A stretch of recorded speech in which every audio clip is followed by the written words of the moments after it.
Bueno, voy a intentar hacer una referencia, un esbozo de lo que serían las líneas fundamentales de la filosofía española contemporánea. Entendiendo por esto, primero, filosofía española, noción a la cual tengo unas ciertas reservas, pero me parece que instrumentalmente, aproximadamente puede servir.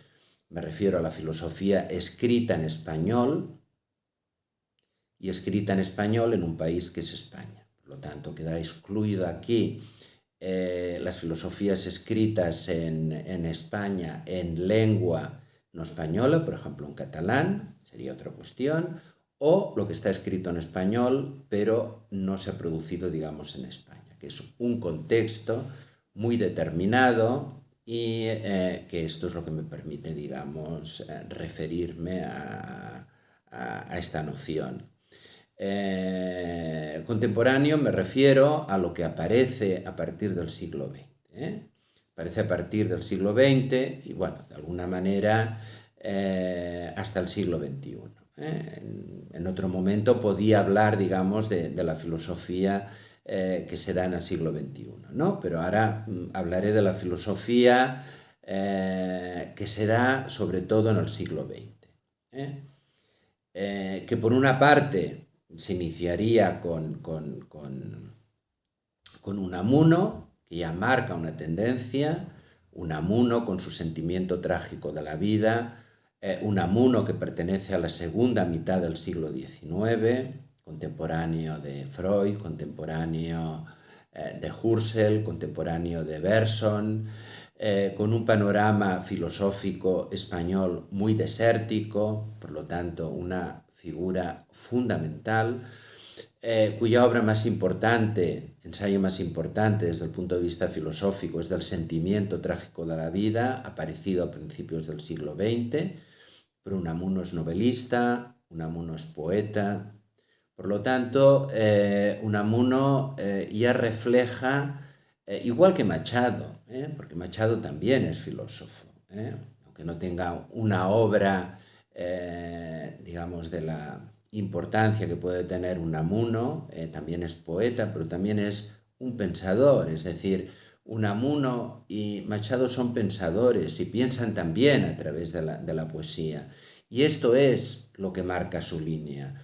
Lo que marca su línea es un intento de pensar desde la filosofía, pero también pensar desde la literatura. Es decir, no aceptar tampoco que haya una distinción clara. Los dos hacen referencia, por ejemplo, al Quijote, hacen referencia a Cervantes, hacen referencia a la mística. Los dos consideran que la filosofía, en el sentido más racional, en el sentido más sistemático, es incapaz de dar cuenta de lo que es la existencia humana, ¿no? De este abismo, de esta angustia, como dirá Unamuno, muy influenciado por Kierkegaard, ¿no? Y bueno, Machado, digamos, con un tono algo diferente, pero que también hacen referencia los dos a este desgarro, digamos, del ser humano, ¿no? Y que bueno, yo creo que tienen después como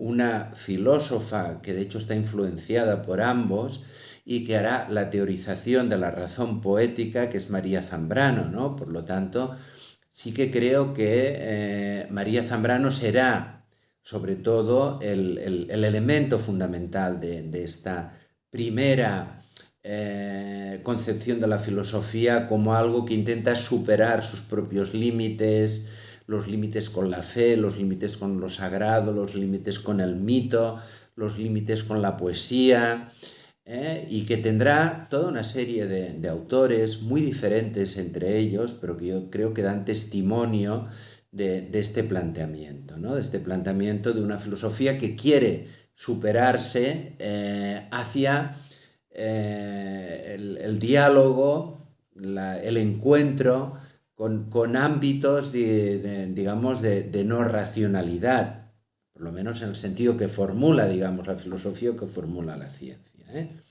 Yo creo que la razón poética es, por tanto, la formulación más clara, digamos, de este empeño. Aquí encontraríamos desde Agustín García Calvo, incluso podríamos encontrar más tarde pues, a Fernando Savater, a Eugenio Trías, por lo menos Fernando Savater en una determinada época, ¿no?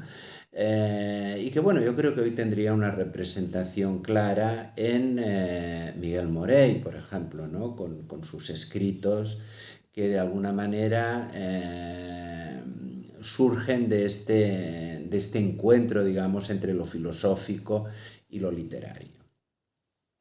Luego habría una segunda corriente que estaría representada sobre todo por Ortega y Gasset, que es una filosofía híbrida, una filosofía que entra en diálogo, digamos, con la ciencia. Evidentemente, aunque Ortega y Gasset tiene un planteamiento sustantivo, digamos, de la filosofía, es decir, la filosofía no es únicamente una reflexión ético-moral, ni es una reflexión con la ciencia.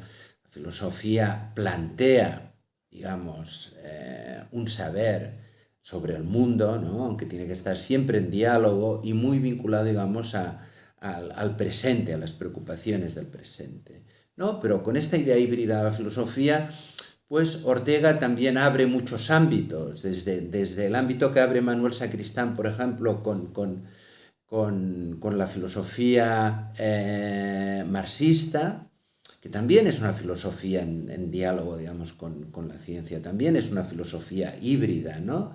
Que marcará escuela, por ejemplo, con pensadores como Antonio Domènech, ¿no? que falleció no hace demasiado, o incluso con el mismo Félix Ovejero, ¿no? Por otra parte, tenemos, por ejemplo, a Gustavo Bueno, ¿no? Con su teoría materialista, que es muy diferente, pero que también es un planteamiento, digamos, en este caso no sustantivo de la filosofía, que tiene que estar siempre en diálogo, digamos, con lo científico. Y luego, pues, corrientes más de filosofía, digamos, analítica, como Ferrater Mora o como Jesús Mosterín, ¿no? De una filosofía que en este caso, digamos, sí que sería mucho, digamos, una filosofía de la ciencia que reduciría la filosofía más bien a una reflexión de tipo ético, de tipo moral o de tipo político, ¿no? Pero yo creo que aquí tenemos dos ámbitos bastante claramente diferenciados y ninguno de los dos plantea, digamos, una filosofía que se alimenta de sí mismo, cosa que sí planteará esta tercera línea, que yo creo que tiene como representante más importante de base a Xavier Zubiri. Xavier Zubiri, que plantea una reflexión metafísica desde la propia historia de filosofía totalmente original, con ideas nuevas, como por ejemplo la idea de inteligencia sentiente, y bueno, que también abre un camino.